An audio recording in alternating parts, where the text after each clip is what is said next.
बिस्मिल्लाहिर्रहमानिर्रहीम। अस्सलाम वालेकुम बच्चों, आज का हमारा टॉपिक है application to ballistic missiles.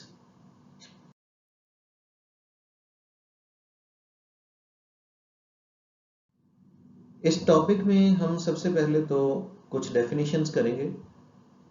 Actually conceptually ये टॉपिक इम्पॉर्टेंट है, एग्जाम्स में इतना ज़्यादा इसको अटेम्प्ट नहीं किया जाता। इनिशियली हम कुछ डेफिनेशंस करेंगे, जैसे ballistic flight, ballistic missiles and ballistic trajectory. सबसे पहले हम बात करते हैं बैलिस्टिक फ्लाइट की। Ballistic flight is that ballistic flight वो होती है in which projectile is given an initial push, जिसमें प्रोजेक्टाइल को सिर्फ इनिशियल पुश दी जाती है। Then it is allowed to move freely, फिर इसको अलाउ होता है कि ये फ्रीली मूव करे ड्यू टू इनर्शिया, इनर्शिया की वजह से, under the action of gravity, gravity के जेर असर। अब बैलिस्टिक फ्लाइट को समझने के लिए मैं आपको बुलेट की एग्जांपल देता हूं। बुलेट्स की स्ट्रक्चर पे जरा गौर करें। डिफरेंट टाइप्स ऑफ बुलेट्स में एक जैसी टेक्नोलॉजी काम कर रही है। यानी आप देखें कि ये बुलेट है, ये इसमें पावर चार्ज है और ये इसका आउटर केस है। जब बुलेट को फायर किया जाता है, ये पावर चार्ज यानी जो इसके अंदर मौजूद ये बारूद है, ये फट जाता है। इसके फटते ही ये बुलेट का जो अपर पार्ट है ये जो है ना ट्रेवल करता है। तो मतलब इसको इन तमाम बुलेट्स में यही काम है। तो इनको ये जो पावर चार्ज मिलता है ना, इब्तदाई धक्का लगता है, फिर ये मूव करती हैं due to inertia under the action of gravity. ये जो इस किस्म की फ्लाइट होती है ना, जिसमें सिर्फ इनिशियल पुश दे दिया जाए, then allowed to move freely due to inertia under the action of gravity, उसी को हम बैलिस्टिक फ्लाइट कहते हैं। तो अब डेफिनेशन में रिपीट करता हूं। Ballistic flight is that in which projectile is given an initial push, सिर्फ इब्तदाई धक्का मिलेगा, उसके बाद तो ये वाला पार्ट खुद ही जाता रहता है, इनके ये वाले पार्ट खुद ही ट्रेवल करते रहते हैं आगे। इसमें भी ये छोटी छोटी बॉल्स होती हैं, फिर ये ट्रेवल करती रहती हैं। तो ballistic flight is that in which projectile is given an initial push, कि बैलिस्टिक फ्लाइट वो होती है जिसमें प्रोजेक्टाइल को सिर्फ इनिशियल पुश दिया जाता है, इब्तदाई तौर पर इसको इस बारूद की वजह से धक्का मिलता है। Then allowed to move freely, फिर अलाउ होता है कि ये फ्रीली मूव करे ड्यू टू इनर्शिया, इनर्शिया की वजह से, under the action of gravity, gravity के जेर असर। दूसरी डेफिनेशन आपको अब कन्वे करनी है बैलिस्टिक मिसाइल्स की।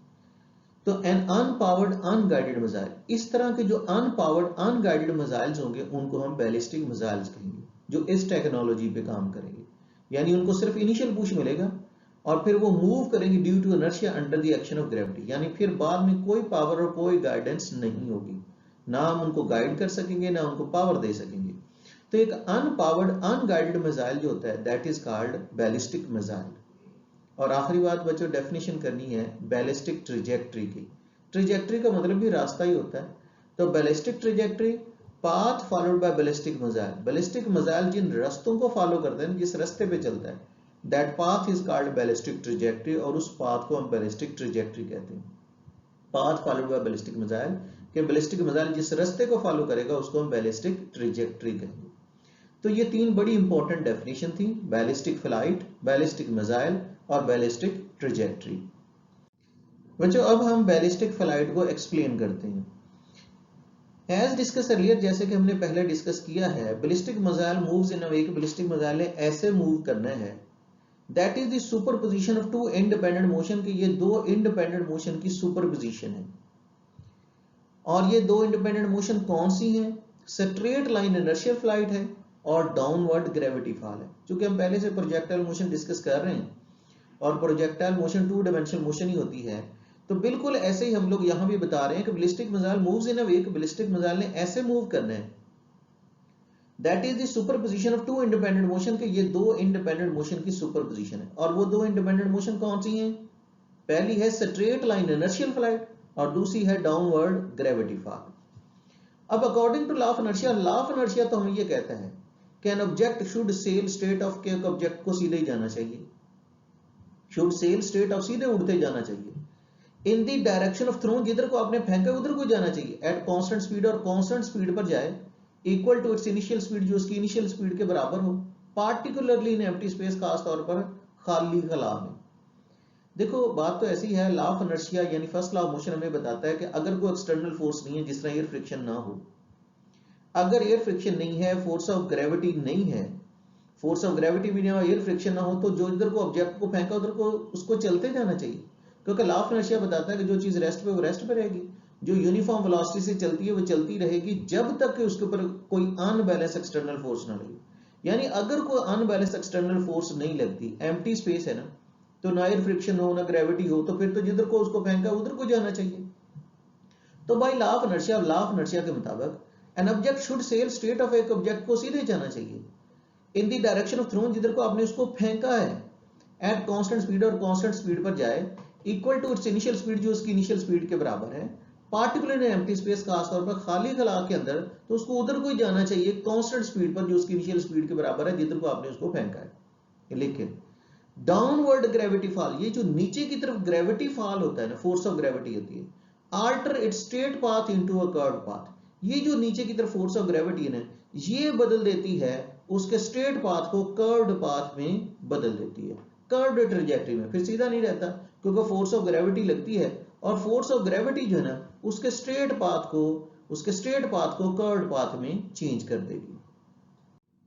बच्चों दो किस्म की फिर सिचुएशन का सामना होता है, for short range and flat earth approximation, कि ये बड़ी इंपॉर्टेंट इंफॉर्मेशन है, इसको जरूर याद रखिएगा, बुक में हाईलाइट कर लें कि short range and flat earth approximation, यानी अगर शॉर्ट रेंज भी और जमीन को फ्लैट समझा, जो कि जमीन फ्लैट तो नहीं है, कर्व्ड है, अगर शॉर्ट रेंज भी और फ्लैट अर्थ अप्रोक्सीमेशन ली तो पाथ विल बी पैराबोलिक, फिर जो प्रोजेक्टाइल का पाथ होता है ना वो पैराबोलिक होता है। ये सेकंड वन जो पाथ आपको फिगर में दिखाया गया ना, ये पैराबोलिक पाथ है, ये है पाथ पैराबोलिक, अर्थ के इर्द गिर्द ये पाथ दिखाए गए, ये पाथ कौन सा होगा, पैराबोलिक होगा।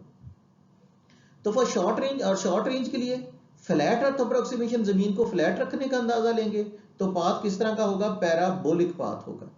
लेकिन for long range dragless ballistic trajectory, लेकिन अगर आप लॉन्ग रेंज की बात करेंगे ना, तो लॉन्ग रेंज के लिए ड्रैगलेस बैलिस्टिक ट्रैजेक्टरी जो होती है ना, स्फेरिकल अर्थ के लिए, फिर तो जमीन तो जाहिर फिर स्फेरिकल इसको समझा जाएगा, स्फेरिकल अर्थ के लिए शुड एक्चुअली बी एलिप्टिकल, फिर रास्ता एलिप्टिकल हो जाएगा, एलिप्टिकल मतलब बेज़वी रास्ता होगा, जाहिर है फिर अर्थ की जिस तरह की शेप है उसी तरह का प्रोजेक्टाइल या मिसाइल जो होगा वो उसी तरह का रास्ता लेगा।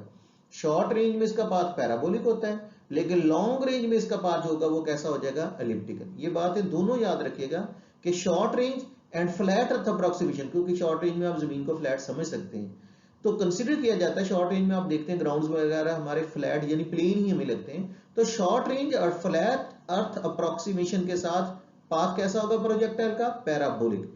लेकिन अगर लॉन्ग रेंज की बात की तो long range dragless ballistic trajectory जो होगी ना स्फेरिकल अर्थ के लिए, फिर जमीन को स्फेरिकल समझना होगा, फिर पाथ किस तरह का होगा, एलिप्टिकल पाथ हो जाएगा।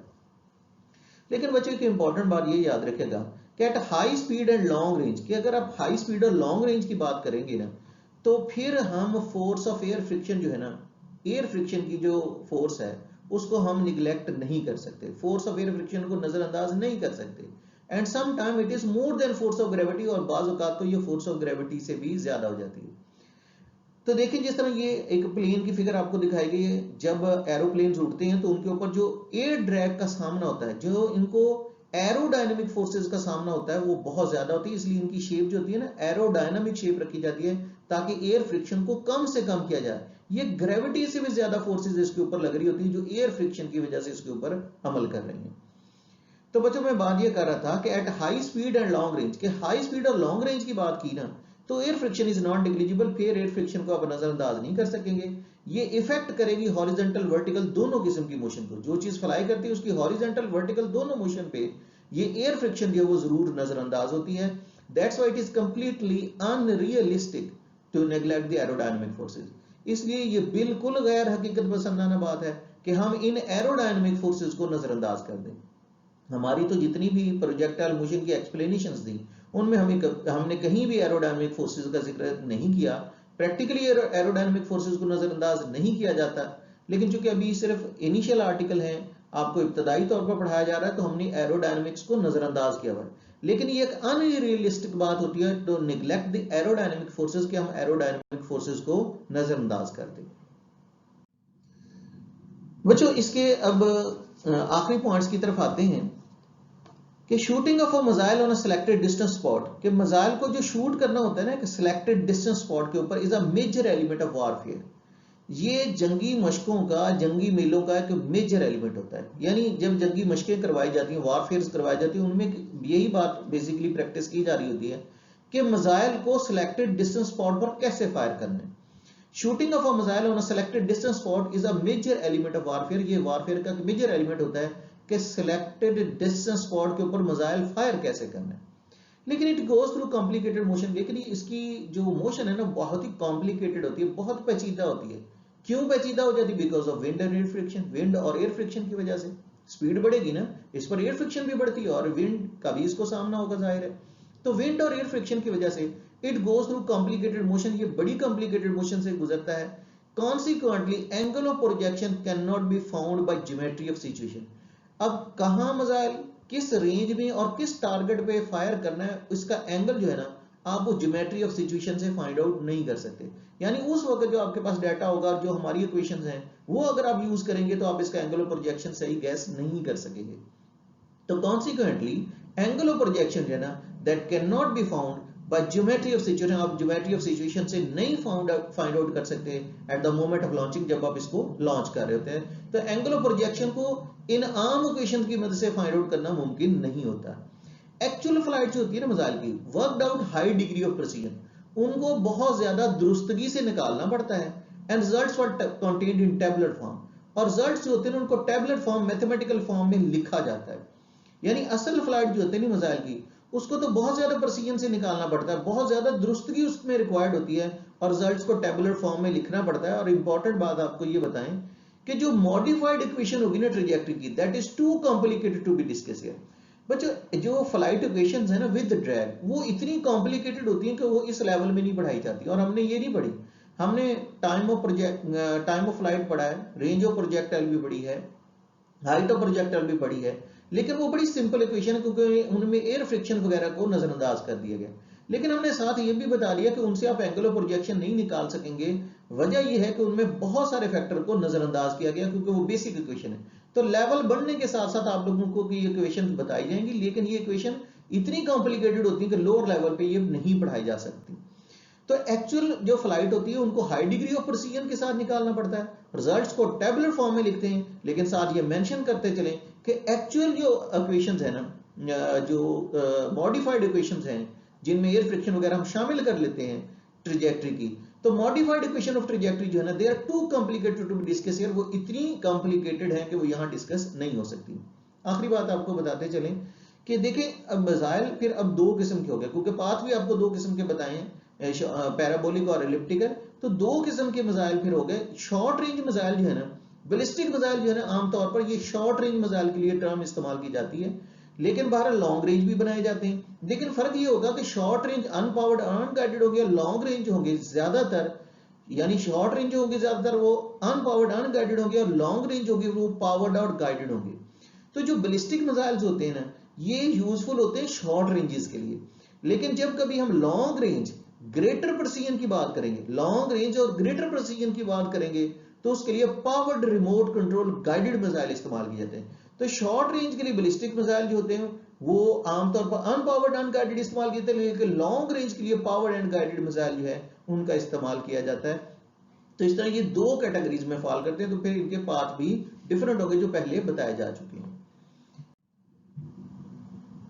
बच्चों ये टॉपिक हमारा मुकम्मल हुआ है। इस टॉपिक में आप लोगों ने शॉर्ट क्वेश्चन तो करनी है, 3 डेफिनेशन पहले हिस्से में ही आ जाती हैं, और फिर बड़ी इंपॉर्टेंट इंफॉर्मेशन एमसीक्यूज के पॉइंट ऑफ व्यू से भी आप लोगों को बताई गई हैं।